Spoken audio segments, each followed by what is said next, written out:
Terima kasih. Saya pertama ingin menjelaskan peran Kemenko Maritim. Tadi disinggung oleh Ibu Dwi Korita bahwa bencana sekarang lebih ke multidimensi, lebih kompleks, lebih rumit. Dan ketika kita melihat fenomena yang terjadi di Selat Sunda ini, itulah buktinya. Sehingga ketika BMKG di satu sisi bertugas mengeluarkan peringatan dini tsunami, tapi sebagian data ada di DIG, sebagian data ada di Badan Geologi, kemudian pakar kita juga yang sudah banyak berkelas dunia itu tersebar di mana-mana.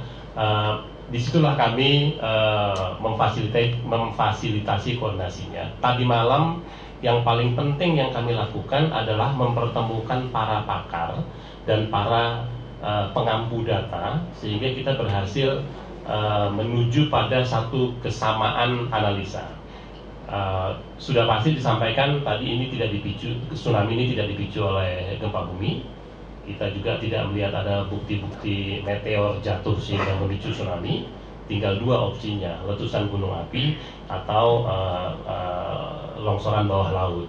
Nah, setelah BMKG memastikan ini tsunami, bukan gelombang laut biasa berdasarkan data pasang surut, kemudian kita juga berhasil mendapat informasi dari pakar yang membuat model inversi bahwa pusat gangguan atau pusat energi adalah di kawasan kompleks Anak Krakatau.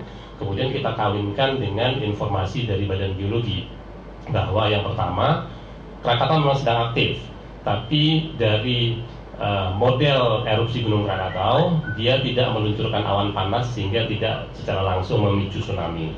Tapi sejak awal tadi disebutkan juga sudah ada kajian material lepas yang jumlahnya sangat banyak di lereng Gunung Anak Krakatau, itulah yang kemudian menjadi dugaan sebagai penyebabnya. Rapat membahas berbagai aspek keteknikan, diskusi sangat mendalam. Kita juga melibatkan para pakar individual yang memberikan masukan. Akhirnya disepakati hipotesa yang paling mungkin dari penyebab adalah longsoran lereng barat daya Gunung Anak Krakatau. Kalau boleh ditayangkan citra satelitnya tadi, ini adalah bukti yang paling kuat yang kita miliki bahwa yang dari BPT, yang dari Pak Agustan, di situ sangat jelas terlihat bahwa sebelum dan sesudah tsunami, citra satelit merekam Gunung Anak Krakatau dengan kenampakan yang berbeda. Di bagian ini kita bisa lihat di bagian barat daya hingga ke selatan. Ini yang kiri itu 11 Desember sebelum tsunami, yang kanan 23 Desember setelah tsunami. Sangat jelas terlihat, mohon bantuan mengarahkan kursornya ke pojok sebelah sana, di barat dayanya. Pointers. Sebelah terlalu jauh ke kiri. Naikin sedikit. Ya, di situ. Itu kan kelihatan sebelah kirinya.